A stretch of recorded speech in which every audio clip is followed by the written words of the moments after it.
옷장에 왜 치킨이 있어요? 여러분들 피 같은 옷 안 샀다면 치킨을 여러 마리 사 먹을 수 있는 가격의 옷들이 옷장에 몇 년 동안 방치되어 있는 분들이 많이 계실 텐데요. 살 빼고 입어야지, 여행 가서 입어야지 하면서 샀지만 막상 사고 보니까 안 입게 되어서 몇 년 동안 옷장을 차지하는 경우들이 많잖아요. 오늘은 이렇게 옷장 처박템이 되지 않도록 그런 옷들을 안 살 수 있는 방법을 제 찐 경험들을 토대로 6가지를 소개해보려고 하는데요. 그럼 시작해보겠습니다. 첫 번째는 반품을 두려워하지 말자입니다. 이거는 머리로는 완벽하게 이해하지만 막상 상황이 닥치면 실천하기가 가장 어려운데요. 택배를 뜯고 거울 앞에서 옷을 입어보는 순간 괜찮은 것 같기도 아닌 것 같기도 라는 애매한 감정이 들 때가 있잖아요. 그 순간 귀찮음과 자기 합리화가 생기는 그 애매함을 조심하셔야 하는데요. 왜냐하면 그 애매함이 내일 봐도 모레 봐도 10년이 지나도 절대 긍정적인 확신으로 변하지 않기 때문입니다. 생각보다 옷을 딱 입었을 때 바로 느끼는 감정이 매우 정확하거든요. 와, 이거 진짜 내 옷이다. 당장 내일 입고 나가고 싶다 라는 마음이 들지 않는다면 그 옷은 높은 확률로 또 옷장 처박템이 될 확률이 높거든요. 옷을 입어봤을 때 딱 이 3가지 생각이 든다면 그건 즉시 반품을 해야 하는 위험 신호라고 봐주시면 좋은데요. 첫 번째는 살 조금만 빼면 완벽할 것 같다 라는 감정이 들면 안 되는데요. 살을 언제 뺄지 모르기 때문에 살을 뺀 미래의 내가 그 옷보다 훨씬 더 예쁘고 트렌디한 옷을 사고 싶어 할 테니까 과감하게 반품해주세요. 두 번째, 지금 입은 바지랑 안 어울려서 그렇지 다른 바지랑 입으면 예쁠 것 같은데? 라는 감정인데요. 이 옷 하나를 살리기 위해서 새로운 바지, 새로운 신발을 추가적으로 구매해야 하는 상황이 발생하게 되는 건데요. 이거는 배보다 배꼽이 더 큰 소비의 굴레에 빠지기 쉽기 때문에 위험합니다. 세 번째는 반품 배송비 약 5,000원이 너무 아까운데 일단 킵하자 라는 생각인데요. 반품을 미루게 되면 잃는 돈이 보다 5,000원이 아닙니다. 만약에 5만원짜리 옷을 킵했다면 한 번도 안 입으면 5만원을 그냥 날리는 거지만 5,000원 내고 반품을 하면 소중한 45,000원을 지킬 수 있기 때문인데요. 많은 분들이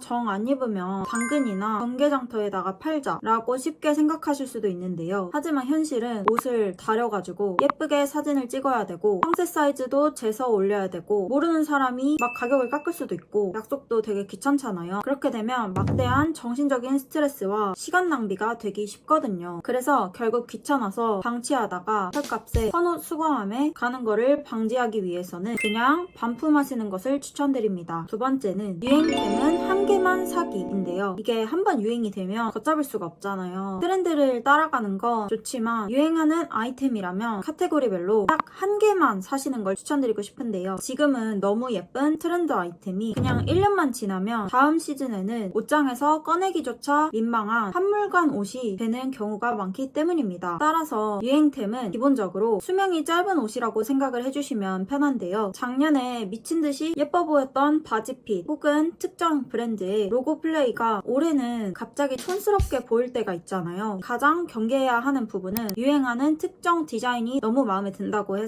깔별 수집을 한다거나 똑같은 핏을 여러 컬러로 구매하시면 안 됩니다. 예를 들어서 마음에 드는 바지가 있는데 블랙을 사서 입었는데 핏이 힙하고 너무 예쁘다 라고 생각이 드는 거예요. 그렇게 되면 이 컬러 카키색도 사보고 싶고 화이트도 사보고 싶네 라고 생각하면 안 된다는 건데요. 이게 은근 후회와 돈 낭비로 직결되기 때문입니다. 유행템을 깔별로 샀다가는 내년 봄에 유행이 다 지나서 입을 바지가 없어서 눈물 흘리게 될 수도 있거든요. 그래서 돈이 많아졌다고 이 바지 핏이 너무 예쁘다 해가지고 해당 아이템으로 옷장을 채우는 거 꼭 유의해주세요. 구매하기 전에 제가 좋은 꿀팁을 드리자면 유행이 지나갔을 때의 리스크를 생각해보시면 좋은데요. 1년 뒤에 그 핏이 촌스러워졌을 때 하나만 산 사람은 그 옷 하나만 처분하면 되지만 깔별로 5개를 산 사람은 5개를 처분을 해야 되는 거잖아요. 그니까 아무리 예뻐 보여도 유행템은 내 체형에 맞는 아이템으로 한 개만 산다 꼭 기억해주세요. 세 번째는 밝은 색보단 어두운 색 사기인데요. 쇼핑할 때 밝은 아이보리나 화이트 컬러가 주는 화사함 때문에 구매하는 경우가 많지만 현실적인 활용도 면에서는 어두운 색깔이 훨씬 더 오래 입고 코디하기도 편한데요. 일단 가장 와닿는 이유는 오염으로부터 훨씬 안전하다는 점이에요. 밝은색 옷은 얼굴을 환하게 보이게 해주고 예쁘지만 피 한 방울, 점심 먹을 때 튄 국물, 심지어는 소매 끝에 묻은 먼지조차 밝은 옷에서는 굉장히 크게 보이거든요. 그리고 한번 오염된 밝은 옷은 세탁을 해도 흔적이 남기 쉽고 결국 그 옷은 외출복으로서의 생명을 다하게 되거든요. 만약 이렇게 오염된 옷이 니트나 아우터라면 정말 더 속상한 거죠. 하지만 네이비, 차콜, 블랙 같은 어두운 색상의 경우에는 작은 오염 정도는 티가 잘 안 나는데요. 그래서 이런 옷들을 입고 활동할 때는 심리적으로도 편하기 때문에 아침에 옷장에서 옷 꺼낼 때 손이 많이 가게 되는 것 같습니다. 그리고 밝은색 원단은 어두운 색 원단에 비해서 직조의 상태나 원단의 미세한 보풀, 주름이 훨씬 더 잘 보이는데요. 세탁을 반복하면 발생하는 미세한 변형도 밝은 옷에서는 금방 도드라져서 낡은 느낌을 주더라고요. 하지만 어두운 색상은 원단의 질감을 색상으로 살짝 눌러주는 게 있어서 눈으로 보기에도 좀 더 탄탄하고 오래 새 옷 같은 느낌을 유지해 주더라고요. 그리고 어두울수록 체형을 보완해 주기도 해서 어떤 하의나 아우터와 매치해도 안정적인 실루엣을 만들어 주더라고요. 그래서 옷장에 어두운 색이 많이 없으시다면 일단 어두운 색을 먼저 사시는 걸 추천드릴게요. 네 번째, 디테일이 많거나 포인트 컬러의 경우에는 가볍게 접근하기인데요. 온라인 쇼핑몰을 구경하다 보면 평범한 무지 티셔츠나 슬랙스보다는 쨍한 컬러감이 돋보이는 화려한 자수, 여러 개 달린 포켓 등 디테일이 가득한 옷들이 눈에 더 들어오는데요. 사진상으로는 너무 매력적이고 트렌디해 보이지만 막상 이런 옷을 내 옷장에 들여오게 되면 매치하기가 마냥 어렵게 느껴지더라고요. 포인트 디테일, 로고, 패턴, 절개선 이런 포인트들이 많이 들어간 아이템들의 경우에는 그 자체만으로도 존재감이 강한데요. 그렇게 되면 다른 베이직한 아이템들과 부드럽게 섞이는 게 아니라 혼자서만 튀려고 하는 경우들이 많더라고요. 이런 옷의 경우 코디하기가 까다로울 뿐만 아니라 특정 장소나 상황에서만 입을 수 있어서 장소의 제약도 많이 받는데요. 특히 강렬한 컬러 같은 경우 되게 잘 기억이 나잖아요. 그래서 두 번만 입어도 졸지에 빨간 옷만 입는 사람이 되어버리는 그런 억울한 상황이 생길 수 있거든요. 그래서 이런 부분이 스스로도 걱정이 되고 신경이 쓰이니까 스스로 입는 횟수도 제한하게 되고 옷장 구석으로 밀려나기 쉽더라고요. 물론 베이직한 옷만 계속 입다 보면 지루함을 느낄 수도 있고 가끔은 화려한 옷으로 기분 전환을 하고 싶다는 마음이 생기는 게 당연하다고 생각하는데요. 그래서 이런 리스크가 큰 아이템은 절대 비싸게 큰맘 먹고 사지 말고 대신 자라, H&M 같은 스파 브랜드나 가성비 좋은 기본 아이템들로 가볍고 부담 없는 가격들로 접근하시는 것을 추천드릴게요. 그러니까 꼭 트렌디한 아이템은 먼저 저렴하게 입어보고 몇 번 입고 질리거나 손이 잘 안 가도 그렇게 안 슬픈 가격으로 선택하시는 것을 추천드리고 싶습니다. 다섯 번째, 옷장의 무드를